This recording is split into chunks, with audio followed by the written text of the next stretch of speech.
શાંતિ પાઠ. ઓમ પૂર્ણમદઃ પૂર્ણમિદં પૂર્ણાત પૂર્ણમુદચ્યતે પૂર્ણસ્ય પૂર્ણમાદાય પૂર્ણમેવાવશિષ્યતે. ઓમ શાંતિ શાંતિ શાંતિ. હરિ ઓમ. શ્રી ગુરુભ્યો નમઃ. હરિ ઓમ. ઈશાવાસ્ય ઉપનિષદ, જે ઉપનિષદમાં અત્યાર સુધી આપણે ઘણી બધી વસ્તુઓ સમજ્યા, એમાં મુખ્યત્વે આપણે બે વસ્તુ સમજવાનો પ્રયત્ન કર્યો. એક તો કર્મનો અધિકારી કોણ છે તે, અને બીજું વૈરાગ્યનો ત્યાગનો અધિકારી કોણ છે તે.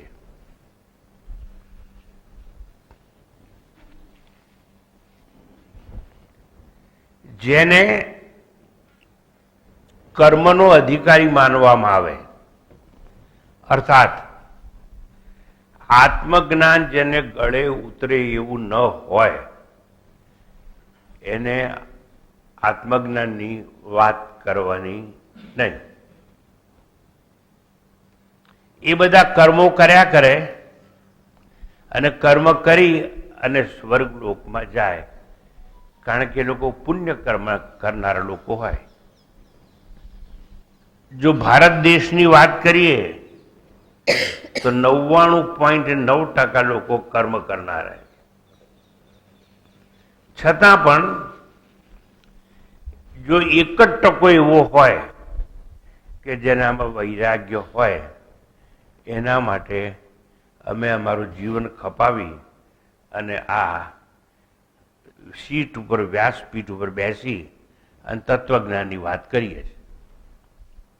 એને જ્ઞાનનો અધિકારી કહેવાય. જ્ઞાનનો અધિકારી એટલે કોણ? જે કર્મ ત્યાગનો અધિકારી હોય તે.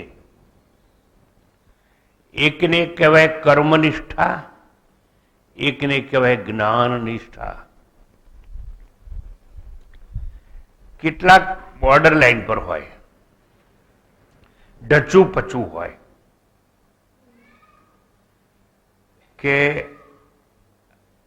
અમે કર્મ ત્યાગ કરવા માગીએ છીએ, પણ છેલ્લું બસ આટલી વાત થાય ભાઈ, અમારું આટલું કામ પતી જવા દો ને, આ છેલ્લી છોકરી પરણાઈ દે લેવા દો ને, આ છેલ્લી નોકરીને થોડા વર્ષ વીતી જવા દો ને, આ ભાડાના ઘરને જે ઘરનું ઘર થઈ જવા દો ને, આટલું થઈ જાય પછી હું સંન્યાસ આશ્રમમાં જઈશ અથવા વાનપ્રસ્થાશ્રમમાં જઈશ. સંન્યાસ આશ્રમની વાત જવા દો, પણ તમે જેટલા બેઠા છો ને એટલે વાનપ્રસ્થમાં તો જઈ શકો એવા જ છો, પણ ત્યાં પણ જવાતું નથી. એટલે કર્મ ત્યાગના તો અધિકારી તમે છો જ નહીં. છતાં ઉપનિષદે આપણા પર દયા કરી અને પહેલા 3 મંત્રોમાં જણાવવાનો પ્રયત્ન તો કર્યો કે આ જન્મે નહીં તો આવતા જન્મે પણ કોઈ વાસના અધૂરી રાખી અને કર્મનો ત્યાગ કરવાનું શીખી તો શકે. કર્મનો ત્યાગ એટલે કોઈ પુણ્ય કર્મ કરવાની આવશ્યકતા જ નથી. અને પુણ્ય કર્મ કરશો તો સ્વર્ગમાં જશો, એ સારામાં સારી ગતિ. એ પછી તો ઘણી બધી ગતિ આવે. બહુ પાપ કર્યા હોય તો વૃક્ષ બનીને ઉભા રહો, પણ જઘન્ય પાપ કર્યા હોય તો વડલો બનો કે જેનું આયુષ્ય 1000 વર્ષ હોય. થોડા પાપ કર્યા હોય તો નાનું એવું વૃક્ષ બનો, એક વાવાઝોડું આવે પડી જાય એટલે એ યોની બદલાઈ જાય. ટૂંકમાં વૃક્ષ પણ એક યોનિ છે, પર્વત પણ એક યોનિ છે, સાગર પણ એક યોનિ છે, સરિતા પણ એક યોનિ છે, દેવલોક પણ એક યોનિ છે, પાતાળ લોક પણ એક યોનિ છે. સરિતા પણ એક યોનિ તો ખરી, પણ એમાં વધુ પુણ્ય કર્યા હોય તો જાહ્નવી કે ગંગા બની શકો, કે જેના ગુણગાન લોકો ગાતા હોય. નદીઓ તો કેટલી છે, પણ સામાન્ય નદીને કોણ યાદ કરે છે? કોઈ યાદ નથી કરતું, એનું સ્મરણ નથી કરતું. શંકરાચાર્યજી આવ્યા ત્યારે સુંદર વાત કરી, ક્યાંય ના જવાય ને તો કઈ વાંધો નહીં, બાથરૂમમાં જે ડોલ હોય ને એ ભરો અને મનથી સંકલ્પ કરો, ગંગા ચ યમુના ચ કાવેરી ગોદાવરી ચ, એટલે ગોદાવરીને નાયા, ગંગાને નાયા, યમુનાને નાયા, એમ એક એક લોટો પાણી નાખતા જાઓ. જો તમારા સંકલ્પથી આખા જગતનો ત્યાગ થઈ શકે તો તમારા સંકલ્પથી છે ને આ ડોલનું પાણી ગંગા બની જાય, એમાં કોઈ શંકા નથી. પણ સંકલ્પ સિદ્ધિ હોવી જોઈએ, અર્થાત તમારા સંકલ્પમાં તાકાત હોવી જોઈએ. તમે જો સંકલ્પ કરો કે આ શરીર હું નહીં, તો તરત તમે કોણ છો એની સ્મૃતિ થઈ જાય કે હું આત્મા તત્વ છું, શરીરની ભીતર રહેનારો છું. તો સંકલ્પથી આત્મ સ્મરણ કે સ્મૃતિ થતી હોય તો સંકલ્પથી શું ડોલના પાણીને ગંગા ના બનાવી શકાય? બનાવી શકાય. બાકી હું કાયમ દાખલો આપું છું, માછલી વર્ષોથી રહેતી હોય છે પણ માછલીની ગંધ જતી નથી, તો શું એક વાર તમે ડૂબકી મારો તો તમારા પાપ ધોઈ જાય? યાદ રાખજો, કદાપી નહીં. હું ટીકા નથી કરતો, સત્ય સમજાવવું એ મારી ફરજ છે માટે કહું. અને મારો વિષય છે કર્મ ત્યાગનો અધિકારી કોણ અને કર્માધિકારી કોણ? જેનું ચિત્ત શુદ્ધ છે, જેને વિષય વાસના છે, જેને ભોગમાંથી આસક્તિ છૂટતી નથી, જેને ધનમાંથી પ્રતિષ્ઠામાંથી વાસના ગઈ નથી, એ બધા કર્મના અધિકારી છે. પણ જે આ બધામાંથી મુક્ત થઈ ગયો છે, પૈસા જોઈએ છે, સ્વામીજી એટલું કમાયો છું ને 7 પેઢી ચાલે એટલું છે. કેટલાક એવા છે પતિ પત્ની બે જ છે, બાળક નથી, તો તમે કોના માટે કમાવો છો? પણ એ કમાય છે પ્રતિષ્ઠા માટે. અમે આવા બંગલામાં રહીએ, અમારી પાસે આટલું બધું છે, તમારે કોને બતાવવું છે? તમારે સંતાન તો છે જ નહીં.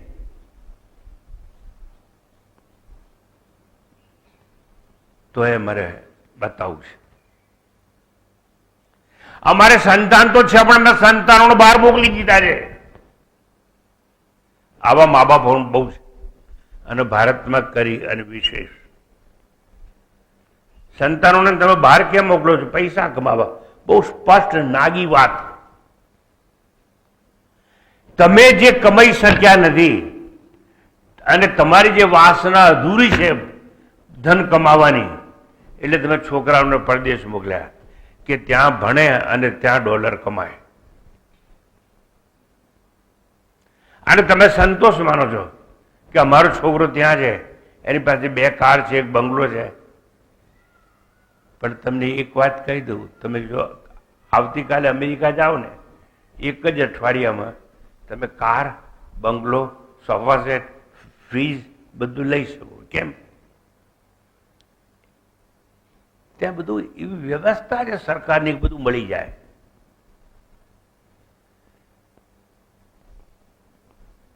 બધું હાયર ઉપર હોય, તમારું પોતાનું ના હોય. પણ જો અજાણ્યો માણસ આવે ને એને ખબર ના પડે આ બધી વાત કે આ તો ભાડાનું છે, એના પગારમાંથી પૈસા કપાતા જ જાય.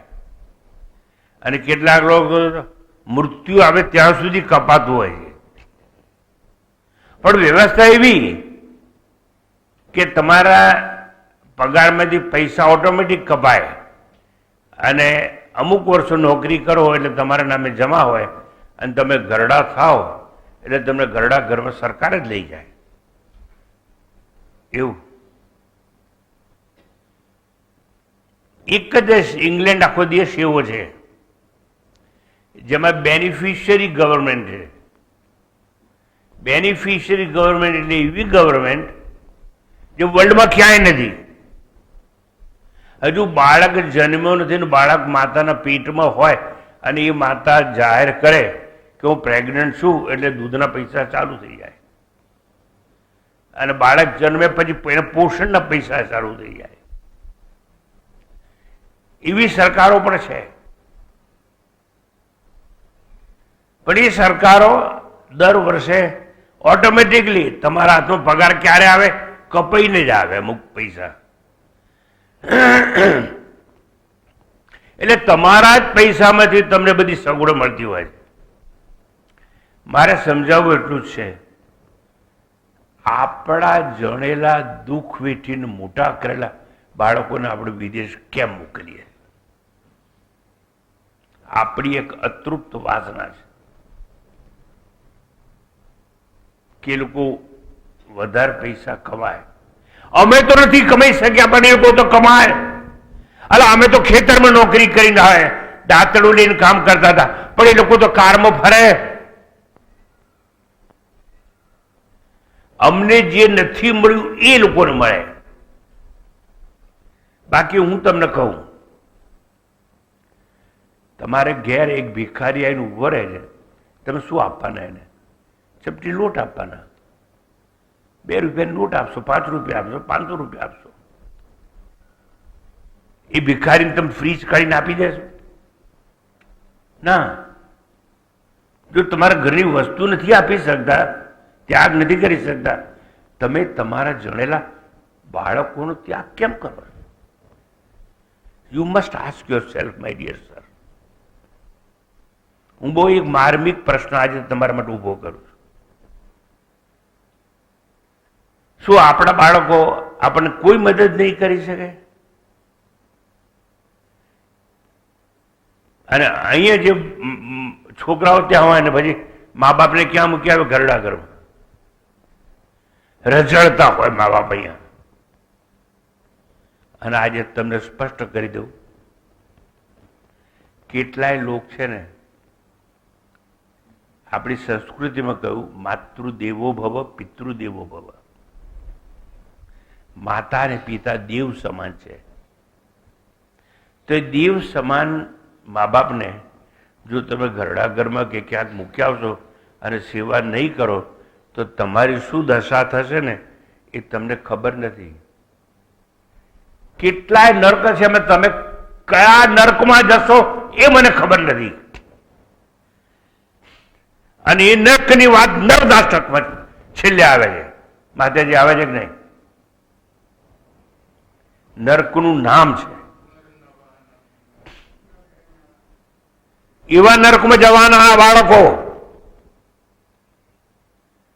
જે મા બાપ મરે ત્યારે અમેરિકાથી આવી નથી શકતા. પણ એ લોકોને જ્ઞાન કોણ આપશે કે અમે આવા નર્કમાં જવાના છીએ? પણ જવાના એ નિશ્ચિત છે. નર્કમાં જવા માટે અમેરિકા જાય છે. આજે હું સમાજને સ્પષ્ટતા કરું છું, મારે કરવી જોઈએ માટે.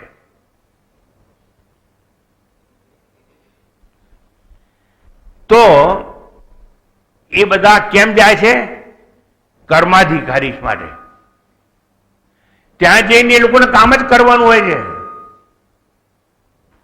એક્ઝેક્ટલી જે મા બાપોએ છોકરાઓને અમેરિકા ધકેલી દીધા ને, એ મા બાપો ત્યાં એવી નોકરી કરે છે કે એ લોકોના છોકરા જન્મે ને એટલે ત્યાં વ્યવસ્થા છે. બાળકોને રાખવા માટે એક નર્સ હોય અને મા અને બાપ બંને નોકરી કરતા હોય, હવાર છોકરાને ઉચકી અને ત્યાં મૂકી આવે, હાજે આવે ત્યારે લઈ આવે. હાથ પડે ત્યારે તો છોકરું આકુળ વ્યાકુળ થતું હોય કે મારી મા કે મારો બાપ ક્યારે આવીને મને તેડે.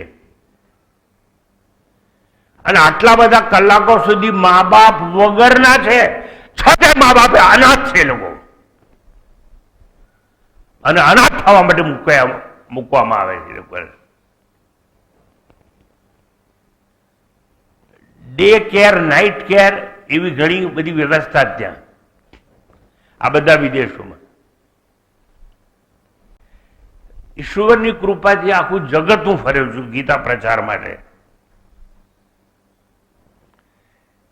નામ નથી દેતો, પણ એક જણ તો મહેમાન હતો અને એક પાંજરું બનાવવામાં આવેલું, જાનવરને જેમ કૂતરાને બનાવવામાં આવ્યું, અને પાંજરામાં બાળકને મૂકીને દૂધની બાટલીને બિસ્કીટને ખાવાનું બધું જ હોય, પણ લોક કરી દેવામાં આવે બહારથી. સરકારને ખબર ના પડે તો, સરકારને ખબર પડે તો એ મા બાપને દંડ થાય, કારણ કે ડે કેરમાં મૂકવા જોઈએ. પણ ડે કેરની ફી એટલી બધી હોય કે શરૂઆતમાં તમે નોકરી કરો તો તમે ભરપાઈ ના કરી શકો. એટલે મેં જોયું છે, અને જ્યારે મેં એવું જોયું ત્યારે મેં 2 દિવસની અંદર એ ઘરમાં રહેવાનું બંધ કરેલું. પણ એ લોકોને જણાવવા નહોતું દીધું. મેં કીધું કે એક ડૉક્ટર મારા ઓળખીતા છે, મને કોઈ બીમારી છે ને એટલે મારે ડૉક્ટરના ઘેર રહેવા જવું છે, એમ કરી અને પેલું ઘર મેં છોડી દીધેલું. કેમ? મા બાપ બંને નોકરી જાય, મારે તો 1 જ કલાકનું પ્રવચન હોય, એટલે આખો દાડો તાળામાં પૂરેલું પેલું છોકરું હોય ને એને જાનવરની જેમ હું જોયા કરતો હતો. ત્યાં દૂધની બાટલી હોય, બિસ્કીટ હોય, ખાવાનું બધું જ હોય.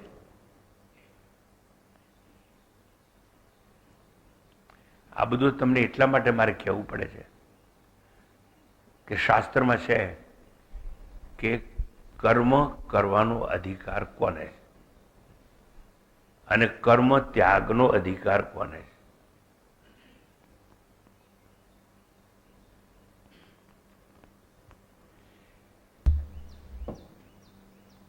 અમે અહીંયા શંકરાચાર્યનું સ્વાગત કરતા હતા, પણ જે લોકોએ આયોજન કર્યું તે લોકોને ખબર નથી કે વૈદિક સંસ્કૃતિથી અમે સ્વાગત કરીએ ત્યાં સુધી એ લોકો ત્યાં ઊભા રહેવું જોઈએ. પણ કોક પાપીઓ એ લોકોને ઘસડીને અહીં દીપ પ્રાગટ્ય માટે લઈ આવ્યા.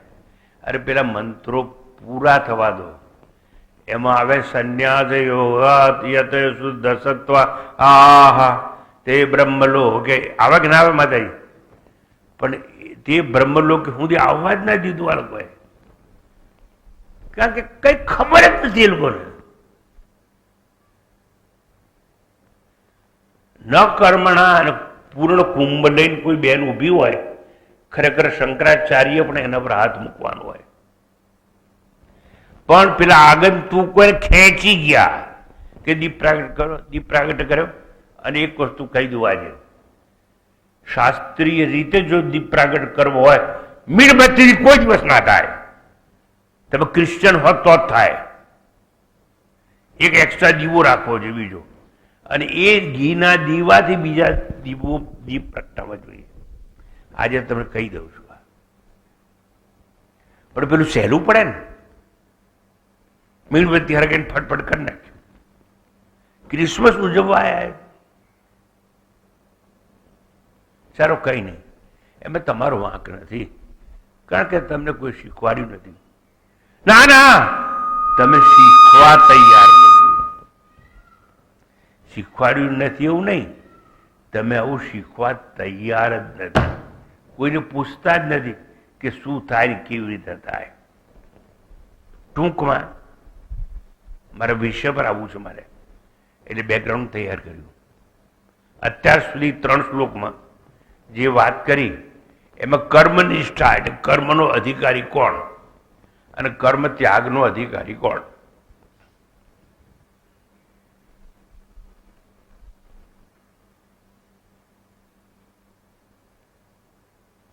સ્વાગત કરતી વખતે શંકરાચાર્યજીનું જે મંત્ર બોલાય એમાં શરૂઆત કેવું થાય? ન કર્મણા ન પ્રજયા ધનેન ત્યાગે નૈકે અમૃતત્વમાનસુ. કર્મથી નહીં, પ્રજાથી નહીં. જો પ્રજાથી સાક્ષાત્કાર થતો હોત તો ધૃતરાષ્ટ્રને પહેલો થાત. 100 છોકરા હતા અને એક છોકરી હતી. તો એને યુદ્ધ કરવાની જરૂર ના જ પડી હોત એના છોકરાઓને. એટલે ન કર્મણા, કોઈ પણ કર્મ કરવાથી યાદ રાખજો સાક્ષાત્કાર કે અમરતા નહીં મળે. સામે જે અમે દર કુંભમાં જઈએ તો જવું જ જાઓ, પૈસા હોય ભાડું ખર્ચીને પાછા આવજો, હાથમાં કંઈ નહીં આવે. હું ટીકા નથી કરતો, મર્યાદા સમજાવું છું. આ ટેકનિકલ શબ્દ વાપરું છું. દરેકની એક મર્યાદા હોય તો કર્મની પણ મર્યાદા છે. કર્મ તમને સાક્ષાત્કાર ન કરાવી શકે પણ લાભ કરાવી શકે, સ્વર્ગલોકમાં મોકલી શકે. યજ્ઞ કરો, દાન કરો, પુણ્ય કરો, આ બધું કરવાથી. હા, તમારે સ્વર્ગમાં જવું હોય તો કોઈને વાંધો નથી. અમને તો તમે સ્વર્ગમાં ના જાઓ એવું પણ અમે કહેતા નથી. અમે તમને મર્યાદા બતાવીએ છીએ કે જન્મને મૃત્યુના ચક્કરમાંથી છૂટવું છે, બીજી વાર ન મરો એવું કરવું છે. તમારી અંદર જે બેઠેલો છે બહાર નથી, મળવાનું નથી, મેળવવાનું નથી, એને પ્રગટ કરવાનું. ભક્તના હૃદયમાંથી જ ભગવાન પ્રગટ થાય. કુવામાંથી નહીં, નદીમાંથી નહીં, જમીનમાંથી નહીં.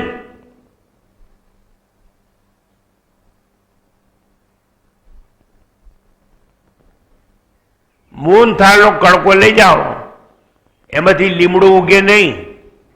રસગુલ્લામાંથી લીમડો ઉગે નહીં. તમારી ફાળા લાપસીમાંથી લીમડો ઉગે નહીં. માત્ર લીંબોળીમાંથી લીમડો ઉગે. એમ ભગવાન પ્રગટ ભક્તના હૃદયથી થાય. એવું હૃદય બનાવવું જોઈએ, શુદ્ધ હોવું જોઈએ, જેને અંતઃકરણનો એક ભાગ કહેવામાં આવે. કઈ વાંધો નહીં, તમને જે સમજાય એ કરું. તમને જે સાચું લાગે એ તમારા માટે સત્ય. તમારે જેમ કરવું એમ કરજો. અમે તો કિતાબ ખુલ્લી મૂકી, વેદોની, ઉપનિષદોની, ગીતાની, સંતોના હૃદયની કિતાબ ખુલ્લી મૂકી અને કહ્યું કે કર્મ કરનારી નિષ્ઠાવાળો કોણ? અજ્ઞાનીને કર્મ કરવું જોઈએ, જ્ઞાનીને નહીં. તમે કોણ છો એ તમારે નક્કી કરવાનું. તમારે અજ્ઞાન દૂર કરવું છે કે નહીં તમારે નક્કી કરવાનું. તમારે જ્ઞાની થવું છે કે નહીં એ તમારે નક્કી કરવાનું. અને તમે જો જ્ઞાની નહીં હોય તો યાદ રાખજો, તમારા છોકરાઓને તો બનાવી જ નહીં શકો. હું રોજ સાંજે ફરવા નીકળું, રવિવાર કેટલાય મા બાપ આવે. એમાં કેટલાક મા બાપ એવા છોકરું તેડ્યું હોય, એને સડક પર ચાલતું હોય, એ દોડતું આવી અને અમને પગે લાગતું હોય. અને કેટલાક મા બાપ પેલા માથું પકડીને પગે લાગ, પગે લાગ, પગે લાગ. બચ્ચારાને એવી દશા કરતા હોય, પેલું લાગે જ નહીં. પેલો કે સ્વામીજીને પગે લાગ, અરે પગે લાગ, આગો જતો રહે. પણ પહેલેથી સંસ્કાર આપવા જોઈએ. કોઈ દાઢીવાળા સાધુનો ફોટો ઘરમાં રાખવો જોઈએ, એને બતાવવું જોઈએ. મા બાપ પોતે પગે લાગવા જોઈએ. છોકરાઓ અનુકરણ કરે. સંસ્કાર આપવા એ તમારું કામ છે, પણ તમે તો એટલું જ સમજ્યા છો કે જણવા એ અમારું કામ છે.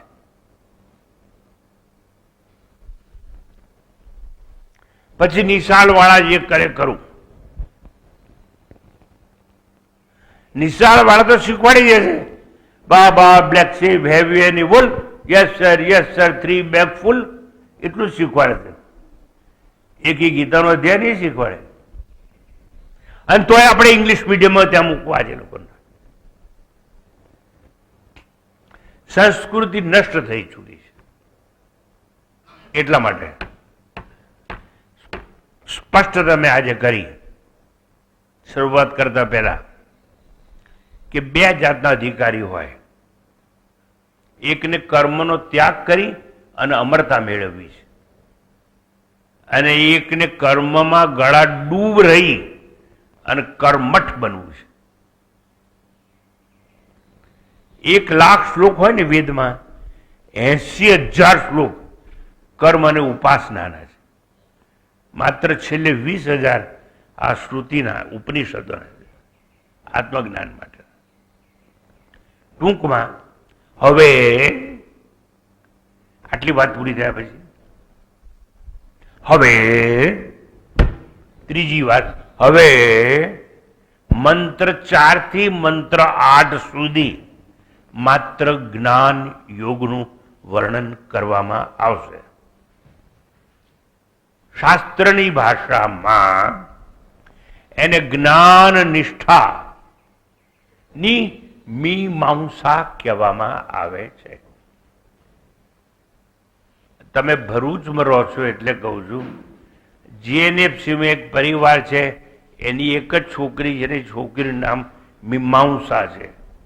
પણ એ લોકોએ કેમ પાડ્યું છે એવું મને ખબર નથી.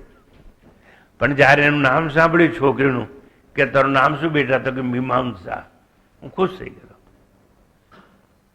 એ મીમાંસા એટલે જ્ઞાન નિષ્ઠાની મીમાંસા. પણ એ મીમાંસા નામ તો છે વેદોને લગતું, પણ એ મીમાંસા અમેરિકામાં છે. જ્ઞાન નિષ્ઠાની મીમાંસાને મોકલી દેવામાં આવી છે. સારું, જીએનએફસીમાં જ છે. હવે મેં કહ્યું 4 થી 8 મંત્ર સુધી જ્ઞાન નિષ્ઠા એટલે જ્ઞાન કોને થાય, જ્ઞાન કોને થવું જોઈએ, જ્ઞાન પ્રાપ્તિનો અધિકારી કોણ, એટલે કર્મ ત્યાગનો અધિકારી કોણ, આવું સમજાવવામાં આવશે. અને એને માટે મંત્ર 4 ઉપર આપણે વાત કરવાની છે. પણ એ પૂર્વે કહી દઉં, સંધિ અઘરામાં અઘરી છે. એટલે માતાજી અડધો શ્લોક બોલી અને તમને બોલાવશે. ચોપડી હોય, લાયા હોય, ભૂલ્યા ના હોય, અને ચોપડીમાં લગન હોય, આ લગન તો કરેલા છે, પણ ચોપડીમાં લગન હોય તો ચોપડી જોઈ અને ઉચ્ચારણ કરવાનો પ્રયત્ન કરજો. પાનું નંબર બોલો માતાજી. 110. 110માં પાના પર આ વાત આવે છે. મંત્ર 4. શાંતિપાઠ થઈ ગયો. હાજી. મંત્ર 4 જુઓ, મેં કેટલું બધું બેકગ્રાઉન્ડ આપ્યું. કેમ ખબર છે? બેકગ્રાઉન્ડ એટલે પાર્શ્વભૂમિકા. પાર્શ્વભૂમિકા સારી ના હોય તો સમજાય નહીં. પાછું કહી દઉં, પાર્શ્વભૂમિકા એટલે શું? સ્કૂલમાં કોલેજમાં ભણતા આવીએ અને જે બ્લેકબોર્ડ ઉપર શિક્ષક લખે એ બ્લેકબોર્ડને પાર્શ્વભૂમિકા કહેવામાં આવે છે. જો સફેદ હોય તો એને બ્લેકબોર્ડ ના કહેવાય, એને શ્વેત બોર્ડ કહેવાય. અને સફેદ ચોકથી લખો, છોકરા વાંચી શકે? ના વાંચી શકે. સારું, પીળા રંગનું બ્લેકબોર્ડ હોય અને સફેદ ચોકથી લખો તોય ઝાંખું ઝાંખું વંચાય. એટલે જસ્ટ ઓપોઝિટ બ્લેકબોર્ડ જોઈએ. એને કહેવાય ક્રોમેટિક એક્રોમેટિક વ્યવસ્થા. એટલે કાળું બ્લેકબોર્ડ હોય અને સફેદ ચોકથી લખવામાં આવે તો જ સ્પષ્ટ થાય. એટલે મેં હવે જે જ્ઞાન નિષ્ઠા તમે સાચી રીતે સમજી શકો એટલે પહેલાં બેકગ્રાઉન્ડ તૈયાર કર્યું અને હવે આપણે સમજાવવાનો પ્રયત્ન કરીએ છીએ. બહુ ધ્યાનથી સમજજો. જ્ઞાન નિષ્ઠાની આ વાત છે. ભાગ્યે જ ભારતમાં આવી વ્યવસ્થા છે કે જ્યાં તમને આવું જ્ઞાન મળી શકે. બોલો. અને જદેકમ મનસો જવિયો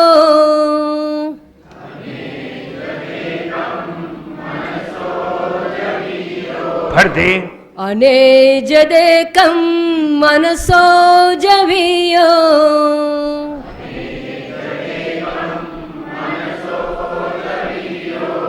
નૈન દેવા આપનુવન પૂર્વમર્ષત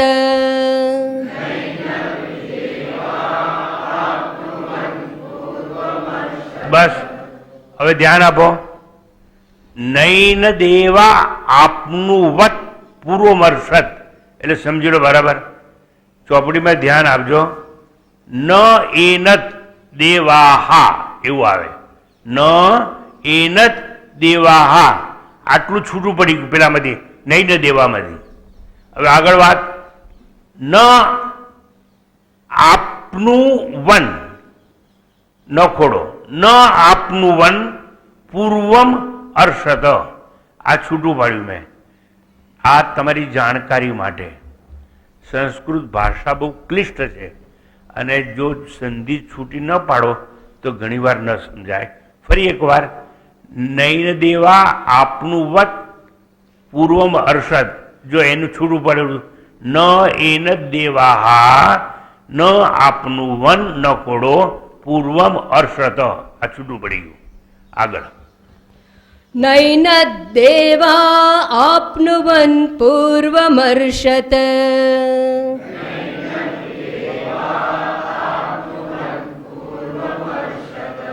તદ્ધાવતોન્યાનત્યેતિ તિષ્ઠત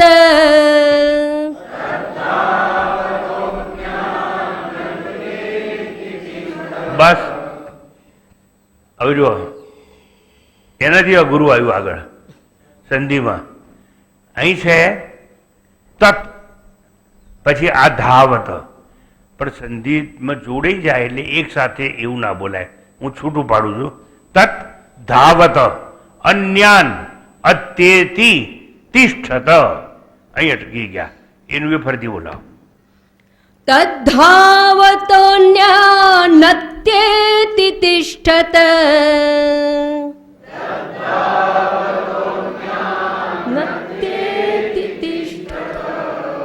તસ્મિન્નપો માતરિશ્વા દધાતિ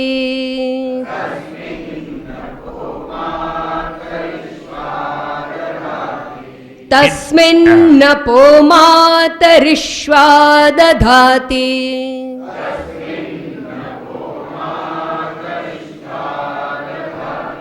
એટલે તસ્મિન અપહ વિસર્ગ આવે.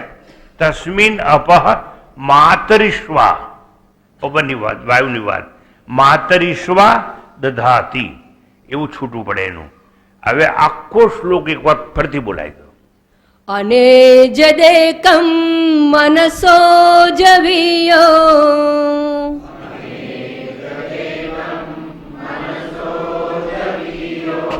નૈન દેવા આપનુવન પૂર્વમર્ષત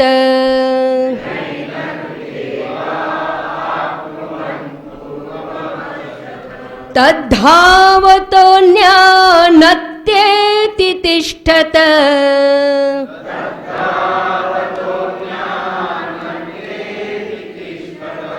તસ્મિન્નપો માતરિશ્વા દધાતિ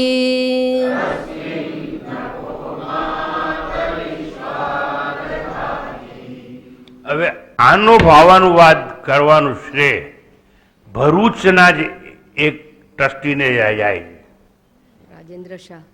અને એ અહીં આશ્રમ છે આપણે ત્યાં જ્ઞાન સાધન. જ્ઞાન સાધન આશ્રમ એવું નામ છે ને. ત્યાં અત્યારે જ્ઞાનની વાત જવા તો સાધન પણ નથી અને સાધનને પણ લોકો વેચવા બેઠા છે. કોણ? ત્યાંના ટ્રસ્ટીઓ.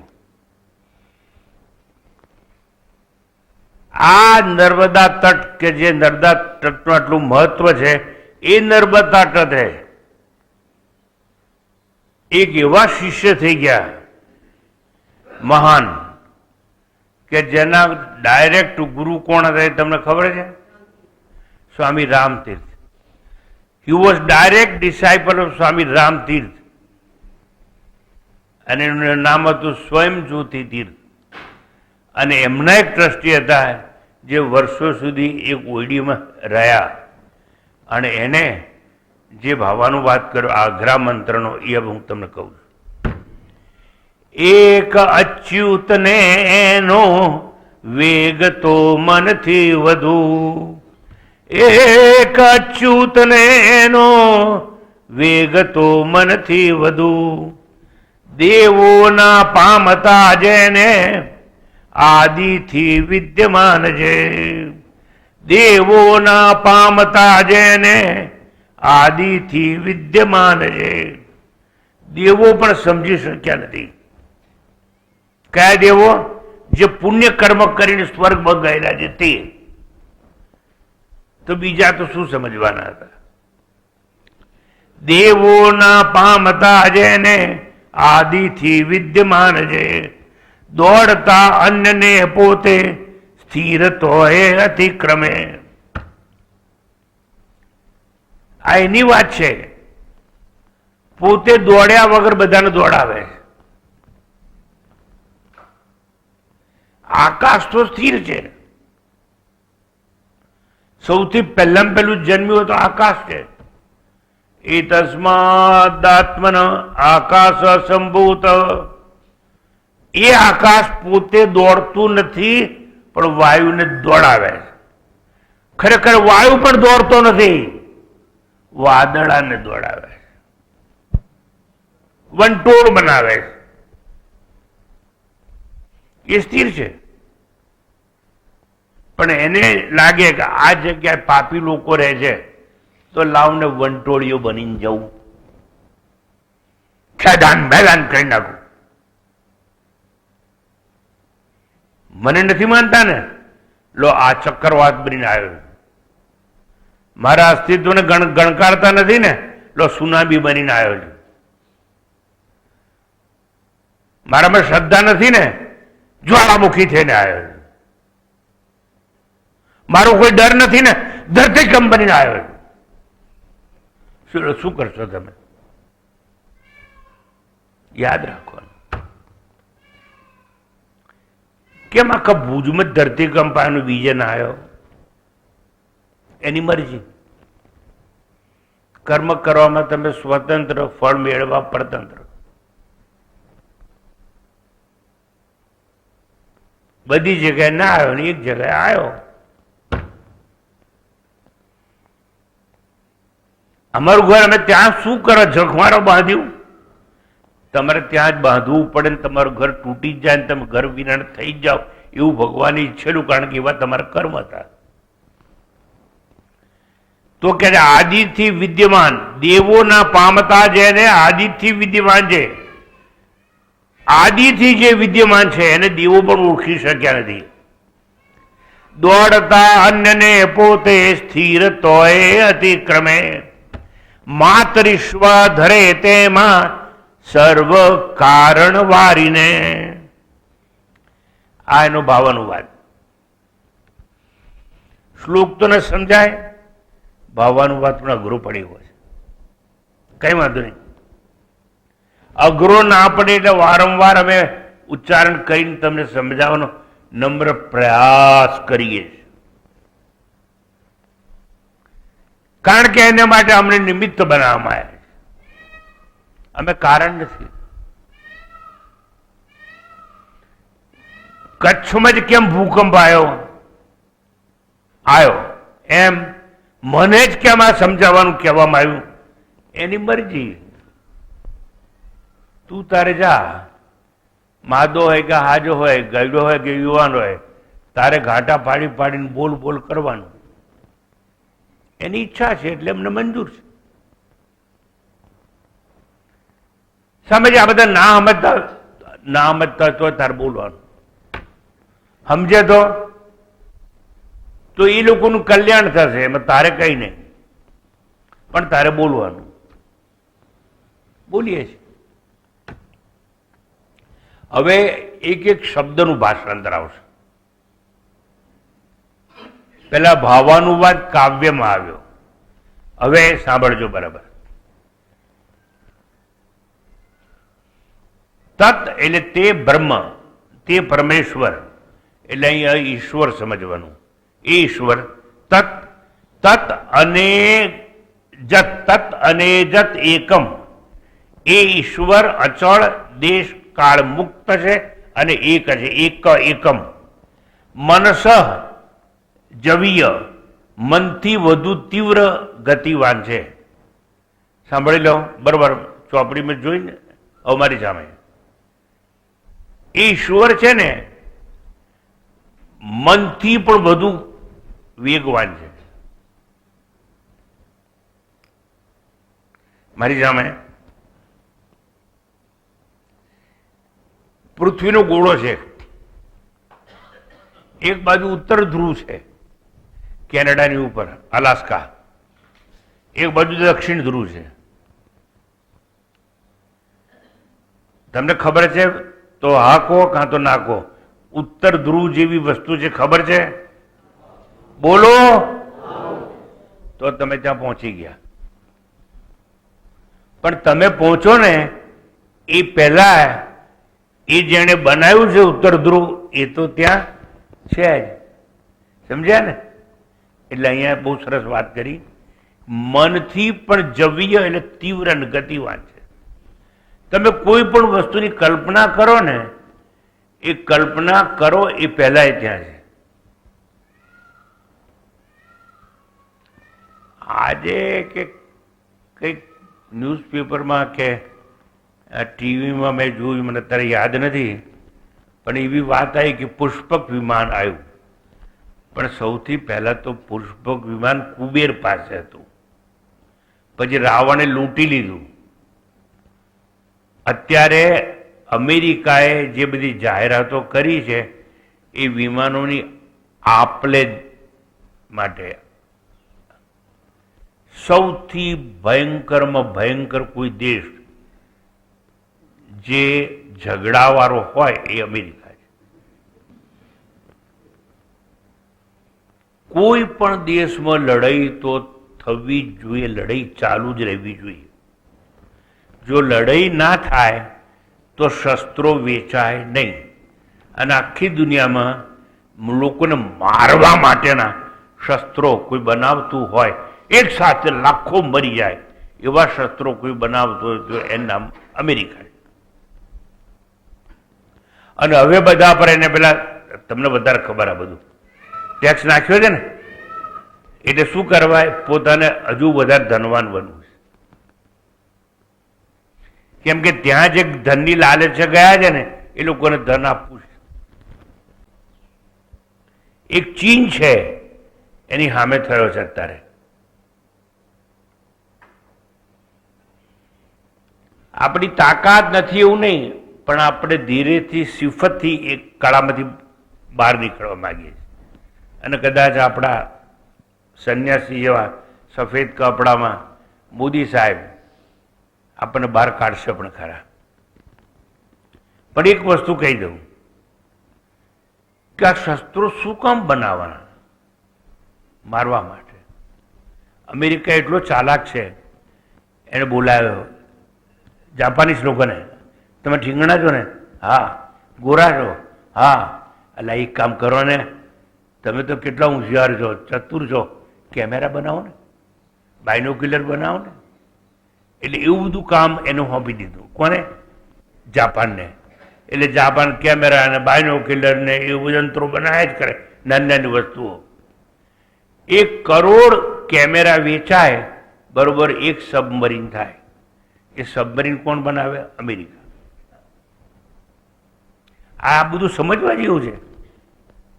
જો કે મારો વિષય નહીં છે, તો રાજકારણ છે. પણ જ્યારે ધર્મની વાત કરીએ ત્યારે ધર્મ સાથે સંકળાયેલી વસ્તુ સમજવી જોઈએ. અમેરિકા શું કરે? બધાને મારવા માટેના શસ્ત્રો બનાવે છે ને. જો એક વસ્તુ તમને કહી દઉં, જો કોઈ બી જગ્યાએ લડાઈ નહીં ચાલતી હોય ને તો આ ઊભી કરશે. તમે જો થોડુંક રાજકારણ કે પેપરો વાંચતા હો તમને ખબર હોય કે એક સમયે કાબુલ ને બાબુલ ને બધું છે ને અફઘાનિસ્તાન રશિયા પાસે હતું, પછી અમેરિકાએ લઈ લીધું. પછી અમેરિકાના એટલા બધા સૈનિકો મરવા માંડ્યા એટલે એક જણા પાછા બોલાવી લીધા.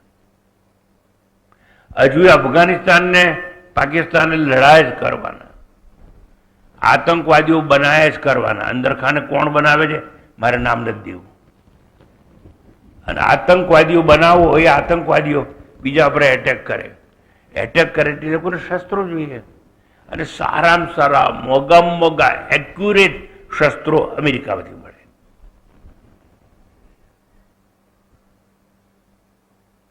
હું જ્યારે શૂટિંગ શીખતો હતો બાળપણમાં, ત્યારે અમે એવી રાઇફલ વાપરતા હતા કે જે આંખથી જોઈને વાપરવાની. હવે એના પર ટેલિસ્કોપ આવી ગયો, એટલે જે નિશાન તાંકવાનું હોય ને એ આમ નજીક દેખાય. રાઇફલ ઉપર ટેલિસ્કોપ એટલે બહુ મોંઘું થઈ ગયું. અમે એક ગોળી કરીને આમ ફટ ફોડીએ, પછી એનું ખોખું બહાર નીકળે, પછી બીજી ગોળી ભરીએ. અત્યારે ઓટોમેટિક આવી ગયું, એને મેગેઝિન કહેવાય. એ મેગેઝિનમાં 50 ગોળી હોય એટલે ધડાધડ નીકળતી જાય, અને ધડાધડ માણસો મરતા જાય. જન્માવાય તમારે છે, મારવાય તમારે છે.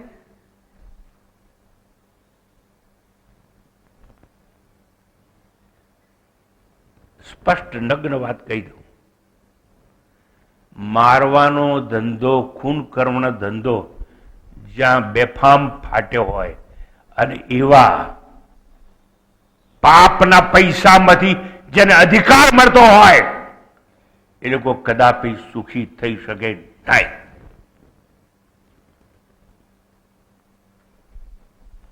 જો તમારો બાપ માછલી વેચતો હોય અને માછલી વેચવાના પૈસામાંથી તમને વાપરવા લે તો સાહેબ એનાથી ખરીદેલું અન્ન તમે પચાવી શકશો નહીં. આ પેલી અમેરિકાની વાત નામ જાય તો હવે આ વાત કરી. એટલે લોકો અમેરિકા જાય ખરા, ડોલર કમાય ખરા, સુખી દેખાય ખરા, પણ અંદર ખાને હોય નહીં અને થઈ શકે નહીં. વાત ક્યાંથી આવે છે સમજો. મારે એ કેવું છે અહીંયા, એ એક જ છે પરમેશ્વર, અચળ અને દેશકાળ મુક્ત છે, અને કેવું મનથી વધુ તીવ્ર ગતિવાન છે, મનસજવીય. એટલે મન પહોંચે એ પહેલા તો પહોંચી જાય છે. મારે તમને એટલું સમજાવવું હતું કે તમે કલ્પના કરો ને જેની બી, એના પહેલા ઈશ્વર તો ત્યાં હોય. અર્થાત નવ ટેકનિકલી જે વસ્તુ અસ્તિત્વમાં હોય ને એને બનાવનારો ત્યાં હોવો જ જોઈએ. આ ચશ્મા મેં પહેર્યા છે, આ ચશ્મા છે એવું કહું ને, એ પેલા ચશ્માને બનાવનાર તો હતો જ, અને ચશ્મા એને બનાવ્યા હતા જ, એનું અસ્તિત્વ હતું. એટલે જગતનો બનાવનાર જગત કરતા તો હોય છે જ. પછી મન થાય, એટલે મન કરતા પણ એ વધુ ગતિવાન છે. એટલે એવું કહ્યું મનસજવીય પૂર્વમ અર્ષદ, એ સૌથી પહેલા ત્યાં પહોંચી જાય છે. કોણ? ઈશ્વર. એટલે જગત કરતા અર્ષદ પહોંચી ગયેલ એન જ દેવાહા. એટલે કહે છે સૌ પ્રથમ ઈશ્વર ત્યાં પહોંચી ગયો છે એ પરમેશ્વર. દેવાહા એટલે ઇન્દ્રિયો વગેરે દેવોને ન આપનું વન નથી પામી શક્યા. એ ઈશ્વરને દેવો કે ઇન્દ્રિયો પામી શક્યા નથી. ગમે એટલું મોટું પુણ્ય કર્મ કરશો તો તમે સ્વર્ગમાં જશો, અને તમે સ્વર્ગમાં ધારો કે જાઓ ને તો તમે આ દેવ, બધા દેવ બને કોણ છે ખબર છે? તમે ને તમે જ. જો દાખલા તરીકે મને કોઈ પૂછે ને કે કોણ દેવ બની ગયો છે, તો હું કહું કે જેણે સત્યનો મહાન સંદેશ આપ્યો અને એમ કહ્યું અહિંસા પરમો ધર્મ, એનો ફેલાવો કર્યો, એવા મહાત્મા ગાંધીએ એટલી સરસ વાત કરી કે કદાચ એ સ્વર્ગમાં ગયા હશે, અને ગયા હોય તો દેવ બની ગયા હોય. અને જે દેવ બની જાય ને આપણામાંથી જ બદનામના.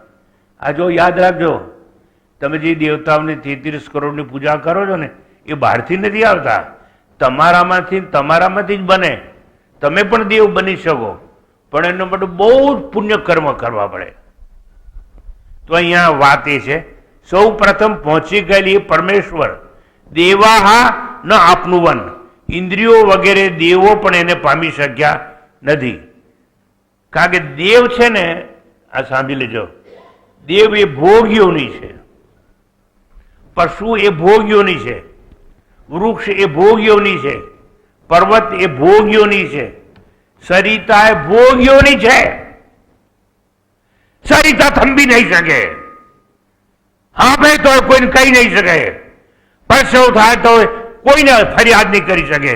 સરિતાને દોડવું જ પડશે, અને અંતે સરિતાને આત્મસમર્પણ કરવું પડશે પોતાના નામ અને આકારનું, અને અંતે દરિયો બનવું પડશે. મંત્ર યાદ હોય તો જરા યાદ કરાવો. યથા નદ્ય સંધ્યમાના અસ્તમ ગચ્છન્તિ નામ સમુદ્રે અસ્તમ નામ ગચ્છન્તિ, સમુદ્રે અસ્તમ ગચ્છન્તિ નામ રૂપે વિહાય તથા વિદ્વાન નામ રૂપાદ વિમુક્ત પરાત પરમ પુરુષમ ઉપૈતિ દિવ્યમ. જેમ નદીઓ દરિયામાં પડે છે, પછી દરિયાનું પાણી હાથમાં લો, પછી શોધો ગંગા ક્યાં, યમુના ક્યાં, ગોદાવરી ક્યાં, નર્મદા ક્યાં, મળે નહીં. હવે બધી નદીઓ સાગર બની ગઈ. એમ તમારે સાક્ષાત્કાર કરવો હોય તો નામ અને આકારનું વિસર્જન કરી, આ દેહ છે એનો આકારનું વિસર્જન કરીને હું દેહ નથી એવું ચિંતન કરી અને તમે પણ આત્મ સ્વરૂપી દરિયામાં કૂદી પડો અને નામ અને આકારનું વિસર્જન કરો. ટૂંકમાં આ દેવતાઓ ભોગ્યોની છે એટલે પામી શકે નહીં. હવે આજે તમને કહી દઉં છું, તમારે જો વર્ષો સુધી તડકામાં છાંયડામાં ઝાડ બનીને ના ઉભા રહેવું હોય, તમારે કોઈના આંગણે ઉભા રહી મેઉ મેઉ મેઉ કરીને દૂધ ના માગવું હોય, તમારે કોઈના આંગણે ઉભા રહીને ભસવું ના હોય અને રોટલો ના માગવો હોય, તમારે પર્વત બનીને ઊભા ના રહેવું હોય, એટલે આ બધી યોનિઓમાં ના જવું હોય તો ઉપનિષદ ઉપર વિચાર કરજો. બાકી તમારી સ્વતંત્રતા છે.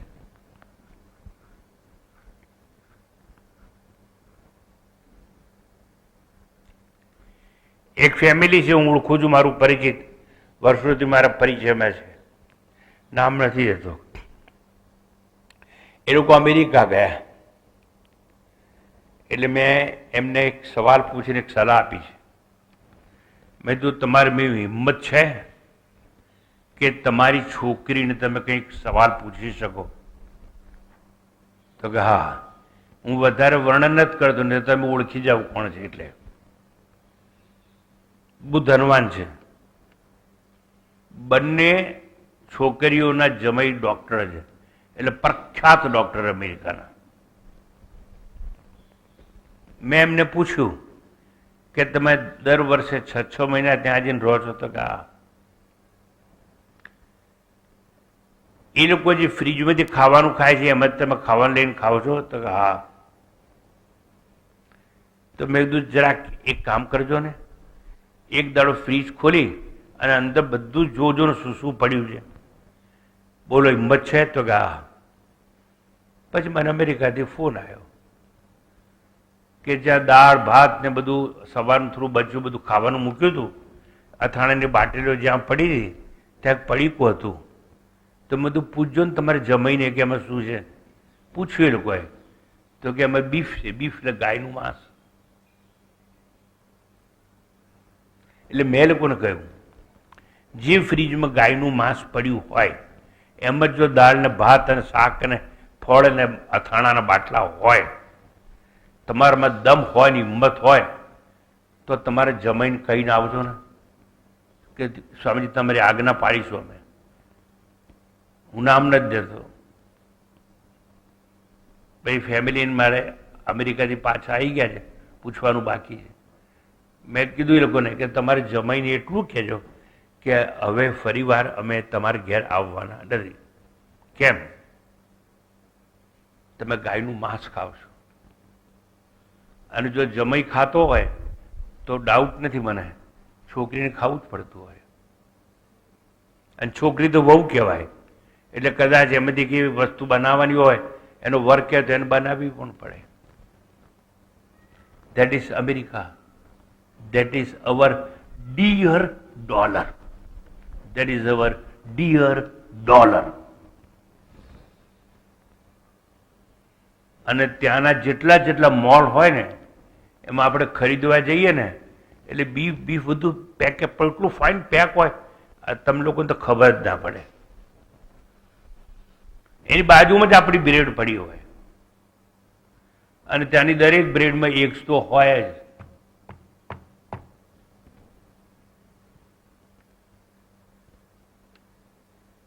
ચાલો જવા દો બધી વાત. તમારા બાળકો છે તમે તાર મોકલજો જ, અને તમારે મોકલવા જ જોઈએ. તમારું કલ્યાણ છે એમાં. પણ આ એક મેં વાત કરી તમને કે મેં એમને કહ્યું હતું કે તમારી હિંમત હોય તમારે જમીન આટલું કહેતા આવજો કે બીજી વાર અમે આવવાના નથી એમ. હવે સાંભળો આગળ વાત. એટલે આ યોનિની વાત કરતા કરતા વાત કરી મેં. કદાચ તમને મારી વાતો સાંભળીને એવું લાગશે કે સ્વામીજી અમેરિકાના વિરુદ્ધ છે કે અમેરિકા માટે મારો દ્વેષ છે. એવું નથી. મને દ્વેષ જરાય નથી. ત્યાંના લોકો સુખી થાય, પણ હું તમને વસ્તુ સમજાવવા માંગુ છું. પૈસો કેવો હોવો જોઈએ? આ જ્ઞાન સાધન આશ્રમ છે ને એના માટે પેપરમાં મેં વાંચેલું કે બધા ટ્રસ્ટીઓ મારીને ઝઘડી કરે. કેટલો પવિત્ર આશ્રમ. અને જે આશ્રમમાં પંડિતજી ઉભા હતા એમને મેં ક્લાસ ચલાવવાનો કહ્યું, જેને મોટો ક્લાસ ચલાવે તાળી પાડી દો એક વાર. આપણો વર્ક ચાલે. એ આશ્રમને આજે દુર્દશા થવા બેઠી છે. અને એક કહી દઉં, એ જ આશ્રમમાં મારું પહેલું પુસ્તક મેં ત્યાં લખ્યું હતું. અને તમારી જાણ માટે પહેલામાં પહેલું મને વેદ કે ઉપનિષદ ભણાવવાનો જો કોઈ મોકો મળે હોય તો એક પારસી બેનને મેં પહેલામાં પહેલું ભણાવવાનું કર્યું. એનું નામ ગુલ દસ્તુર, અને ભરૂચની એક સ્કૂલમાં શિક્ષિકા હતા. એના વિલમાં લખી ગયા હતા, હું પારસી છું પણ મને હિન્દુ વિધિથી અગ્નિ સંસ્કાર કરજો. 9 વાર હિમાલયમાં મારી પાસે આવ્યા હતા. એવી તિતિક્ષા મેં અત્યાર સુધી કોઈનામાં જોઈ નથી.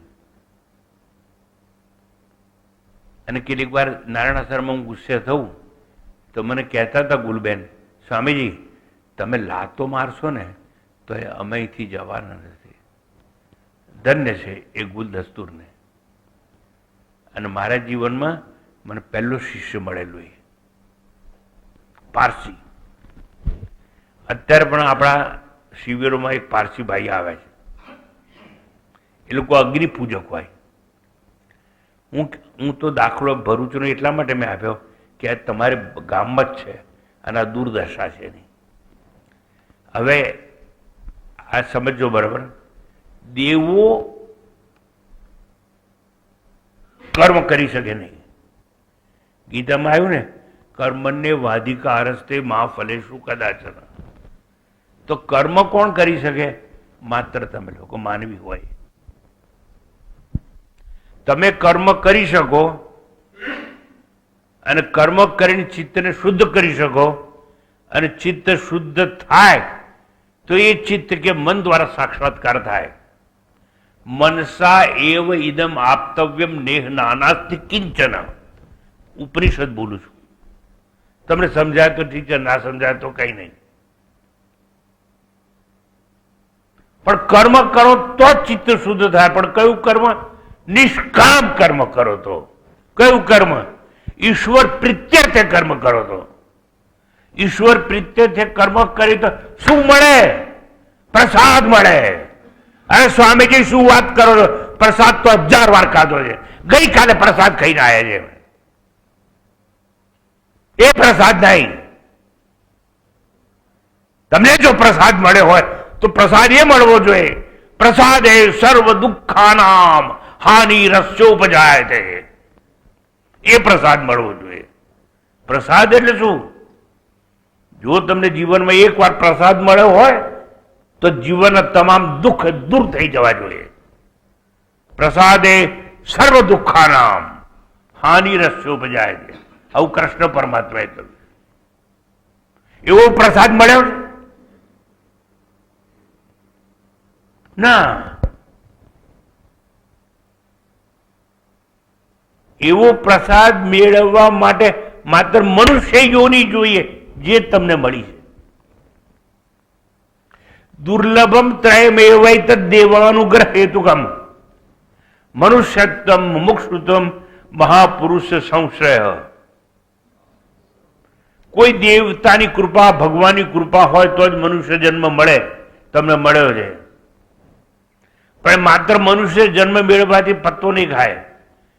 મનુષ્યત્વમ મુમુક્ષુત્વમ પછી તમને મોક્ષની ઈચ્છા હોવી જોઈએ. તમારા સિવાય જેટલા ભરૂચમાં બેઠા છે બધાને ભોગની ઈચ્છા છે. તમારા બાળકોને વિદેશ મોકલશો તે ભોગ માટે મોકલો.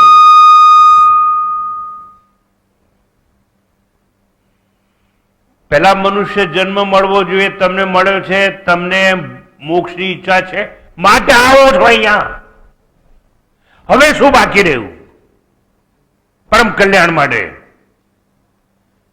મનુષ્યત્વમ મુમુક્ષુત્વમ મહાપુરુષ સંશ્રય. એટલે કોઈ મહાપુરુષનો ભેટો થવું જોઈએ. હું મહાપુરુષ નથી, નિમિત્ત માત્ર છું. પણ ઈશ્વર મને નિમિત્ત બનાવ્યો છે સમજાવવા માટે કે મોક્ષ શું છે, તેને કેવી રીતે પ્રાપ્ત કરી શકાય. તો તમને બધું મળી ચૂક્યું છે. ત્રણેય વસ્તુઓ મનુષ્યત્વમ મુમુક્ષુત્વમ મહાપુરુષ સંશ્રય. અને છતાં જો તમને મોક્ષ ના મળે સાહેબ તો વાંક કોનો એ તમે વિચારજો. ફ્રીજમાં મૂકેલું બીફ ખાવ છો કે નહીં વિચારી જો.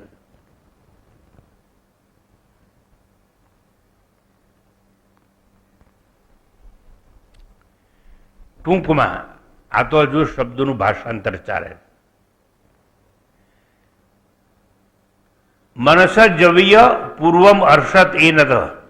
મનથી પણ વધુ તીવ્ર અને ગતિમાન છે ઈશ્વર. અને મનથી વિચારો જે વસ્તુનો એના પહેલા ઈશ્વર ત્યાં પહોંચી જાય છે. અને ઇન્દ્રિયો દ્વારા એ પ્રાપ્ત થઈ શકે નહીં. આંખથી ઈશ્વર મળે નહીં, દેખાય નહીં, કારણ કે એ અરૂપી છે, નિરાકાર છે. કાનથી મળે નહીં. ભજન સાંભળવાથી ઈશ્વર મળે નહીં. જીભ દ્વારા ભોજન કરવાથી મળે નહીં. એટલે કોઈ પણ ઇન્દ્રિય દ્વારા એ પ્રાપ્ત કરી શકાય નહીં, કારણ કે ઈશ્વર ઇન્દ્રિયોનો વિષય નથી. જેમ તમે કોઈ સ્કૂલમાં દાખલ થાઓ તો કેમેસ્ટ્રી હોય, ફિઝિક્સ હોય, એ બધા વિષયો, ગણિત હોય, એ જ વિષયો કહેવાય. એમ ઇન્દ્રિયોના વિષય હોય. તો કહે છે કે ઇન્દ્રિયો વગેરે દેવો ન આપનું વન એને પ્રાપ્ત કરી શક્યા નથી. તત અન્યાન તે બ્રહ્મ બીજાઓને ધાવત તિષ્ઠત દોડનારાઓને પોતે સ્થિર રહી અતિક્રમણ કરે છે. બ્રહ્મ આત્મા કે ઈશ્વર પોતે સ્થિર રહે છે અને જે દોડતો હોય ને એની આગળ નીકળી જાય. એટલે જ્યાં જ્યાં તમે દોડશો એના પહેલા તો ઈશ્વર ત્યાં પહોંચેલો જ છે. તસ્મિન તે વિદ્યમાન અને તેની શક્તિથી જ માતર ઈશ્વા એટલે વાયુ, ઈશ્વરની શક્તિથી જ વાયુ અપહ દધાતી જલ વર્ષણાદિ ક્રિયા કરવામાં સમર્થ થાય છે. 2 દિવસથી ટીવીમાં કે છાપામાં વાંચતા હશો, ભરૂચની પાસે આમોદ કોઈ ગામ છે, હા, ત્યાં છાંટા પડ્યા ને થોડો વરસાદ હમણાં ભરૂચમાં નથી આવ્યો. કદાચ આપણે કંઈ બધું પાપ કરતા એવું નહીં. અંકલેશ્વર અને આ જીએનએફસી ત્યાં બધી ઇન્ડસ્ટ્રી બહુ છે, એટલે એવા વાયુ કાઢે, એટલે એ બધા વાયુ આકાશમાં જાય, એટલે જેને કહેવાય સંતૃપ્ત બિંદુ થવું જોઈએ, અને તો જ વર્ષા આવે વાદળામાંથી. પણ આ વાયુઓ એને અડચણરૂપ હશે, એટલે કદાચ મારું એવું માનવું છે ભરૂચમાં તરત વર્ષા થતી નથી. પણ અહીંયા શું કહ્યું છે આપણને કે આ વાદળાને જમણી બાજુ ડાબી બાજુ લઈ કોણ જાય છે? વાયુ. તો વાયુ થઈ જલ વર્ષણાદિ ક્રિયા કરવામાં સમર્થ થાય છે, એનું નામ ઈશ્વર છે. આ મેં તમને એક એક શબ્દનો અર્થ કયો. હવે વધુ તમને નહીં રોકું, છોડી મૂકી સમડે, ખાલી ભાષાંતર કહી દઉં, ફ્રી ટ્રાન્સલેશન. એ પરમેશ્વર એક છે, અચળ છે, મનથી વધુ વેગવાન છે, ઇન્દ્રિયાદિથી પૂર્વ સૌથી પ્રથમ છે, સર્વત્ર પહોંચનાર છે, જેને ઇન્દ્રિય રૂપી દેવતાઓ, ઇન્દ્રિયોને દેવ કહેવામાં આવે છે, દિવી દેવ. તો ઇન્દ્રિય રૂપી દેવતાઓ એને પામી શક્યા નથી. તે બ્રહ્મ એટલે ઇન્દ્રિયો દ્વારા આત્મા કે ઈશ્વર પ્રાપ્ત થાય નહીં એમ. તે બ્રહ્મ અન્ય દોડનારાઓનું પોતે સ્થિર રહી અને અતિક્રમણ કરે છે. પોતે દોડતો નથી, પણ બધાને દોડાવે. વાયુને કહે છે તું વંટોળિયો બની જા, ચક્કરવાત બની જા. તમે જો થોડું ટીવી ખોલીને, તમને તો સમાચારમાં રસ નહીં હોય, પણ એવી ચેનલ છે જે ન્યૂઝ આપે, એ જુઓ તમને ખબર પડે તારે વિદેશોમાં કેવું તોફાન છે. ઉત્તર ભારતમાં એટલો બરફ પડ્યો છે એની હદ નહીં. અત્યારે બદ્રીનાથ, કેદારનાથ બધી યાત્રાઓ બંધ કરવામાં આવી છે. રસ્તા બંધ છે સાહેબ, તોફાન છે. તો તોફાન કર્યું કોણે, કરાયું કોણે? એનો જવાબ છે એ પવનને કહે છે તું જા, ચક્રવાતને કહે છે જા, અને અહીં આવું બધું રસ્તાઓ તોડી નાખ. કેમ? પેલા લોકોની તિતિક્ષાની પરીક્ષા કરો.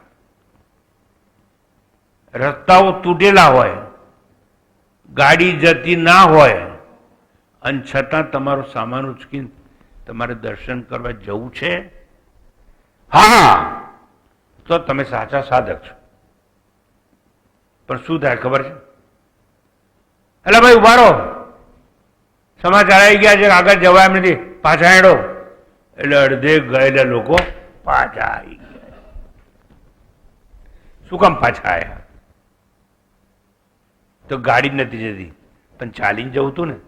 તમે ત્યાં જવા નીકળેલા હતા, પણ અમારે છે ને દુઃખ સહન કરવું નથી ને, દુઃખ નથી સહન કરવું. અને કેદારના તમારે ઘેર આવે તો અમે બેહાડીને ખવડાવીએ. લો સાંભળો, કેદારનાથ નવરાત્ર તમારે ઘેર આવે તો જુઓ. તે બ્રહ્મ અન્ય દોડનારાઓનું પોતે સ્થિર ઉભા રહીને અતિક્રમણ કરી જાય. તેની સત્તા અને સ્ફૂર્તિથી જ વાયુ, જળ, વર્ષણ આદિ ક્રિયા કરવામાં સમર્થ થાય છે. This is free translation. Once again, એ પરમેશ્વર એક છે, અચળ છે, મનથી બધું વેગવાન છે, ઇન્દ્રિય આદિથી પૂર્વ સૌ પ્રથમ, સર્વત્ર અને આગળ પહોંચનાર છે, જેને ઇન્દ્રિય રૂપી દેવતાઓ પામી શક્યા નથી. તે બ્રહ્મ અન્ન દોડનારાઓનું પોતે સ્થિર ઉભા રહી અતિક્રમણ કરી જાય છે. તેની સત્તા અને સ્ફૂર્તિથી જ વાયુ, જલ વર્ષણ કરે છે, આદિ ક્રિયા કરવામાં સમર્થ થાય.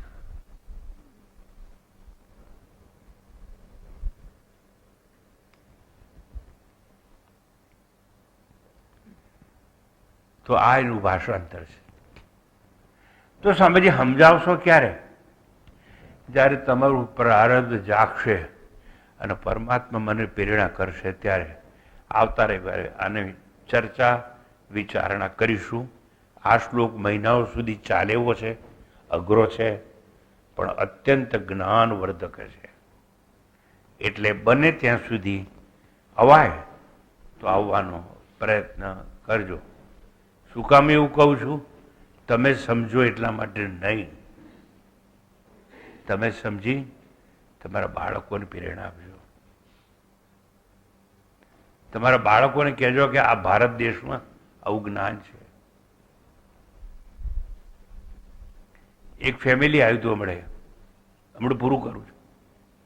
મને કે આને આશીર્વાદ આપો. કેમ? મેં કીધું અમેરિકા ભણવા જાય છે.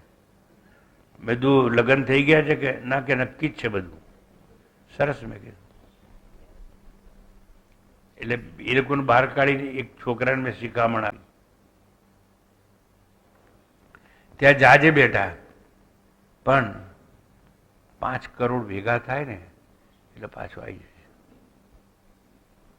તારે સુખી થવું હોય તો, અને 5 કરોડ ત્યાં ભેગા કરવા સરળ વાત છે. અને 5 કરોડ અહીં મૂકીશ ને બેંકમાં વ્યાજે, તો દાળ ભાત ને રોટલી તો ખાઈ શકીશ. તું તારે સુખી થવું હોય, કારણ કે પેલા મા બાપે મને એવું કહ્યું કે આને આશીર્વાદ આપો. આશીર્વાદ આપો એટલે હું તો આવા જ આશીર્વાદ આપું ને કે 5 કરોડ ભેગા કરજે, પછી પાછું આવી જજે. અને પછી તને ના ખબર પડે તો હું તને સલાહ આપીશ કે અમારે ત્યાં એક સ્વામીજી છે અને બેંકના મેનેજર ચા બેઠા, એને પૂછજે કે કઈ બેંકમાં મૂકું તો વધારે વ્યાજ મળે. તો સરસ વાતો કરી આજે આપણે બધી. અને તમે લોકોએ બહુ શાંતિથી મને સાંભળ્યો. હું તમારું તો ઋણ કદાપી ચૂકવી નહીં શકું. એનું કારણ તમે બેઠા હો છો ને એટલું હું બોલી શકું છું. હું બોલું છું એટલે મારું પુનરાવર્તન થાય છે. મારું પુનરાવર્તન થાય એટલે મારું જ્ઞાન પાકું થાય છે. એટલે મારું જ્ઞાન પાકું કરવામાં તમે મને મદદ કરો છો ને, એટલે કહું છું કે આ જન્મે હું તમારું ઋણ પૂરું કરી શકું તેમ નથી. તમારો ખૂબ ખૂબ આભાર. શાંતિ પાઠ. ઓમ પૂર્ણમદ પૂર્ણમિદમ પૂર્ણાત પૂર્ણમુદચ્યતે પૂર્ણસ્ય પૂર્ણમાદાય પૂર્ણમેવાવશિષ્યતે. ઓમ શાંતિ શાંતિ શાંતિ. હરિ ઓમ. શ્રી ગુરુભ્યો નમઃ. હરિ ઓમ.